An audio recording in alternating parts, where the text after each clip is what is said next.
कराची में हल्की सर्दी के शुरू होते ही शहरियों ने गर्मा गर्म सूप स्टॉल्स का रुख कर लिया है। कराची के इलाके अंचोली में शहरी सूप से लुत्फ अंदोज हो रहे हैं। तफसीलात जानते हैं नुमाइंदा 5 न्यूज़ हुनैन अली से। जी हुनैन, बताइएगा। यूं तो कराची में दिन गर्म और रातें ठंडी हो चुकी हैं। सर्दियों की सौगात समझा जाता है सूप। और इस वक्त मैं मौजूद हूं कराची के इलाके अंचोली में एक सूप स्टॉल के सामने। हम जानते हैं सूप वाले भाई से। अच्छा, ये बताइएगा कि आपके सूप का रिस्पांस कैसा आ रहा है? माशाल्लाह से बहुत अच्छा रिस्पॉन्स आ रहा है इस टाइम। जो है ये अंचोली का सबसे मशहूर सूप है, ठीक है।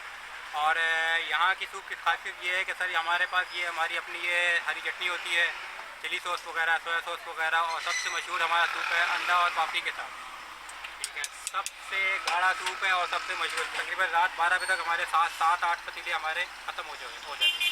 जैसा कि भाई का कहना था कि सर्दियाँ आ रही हैं और साथ साथ लोग भी आ रहे हैं। जी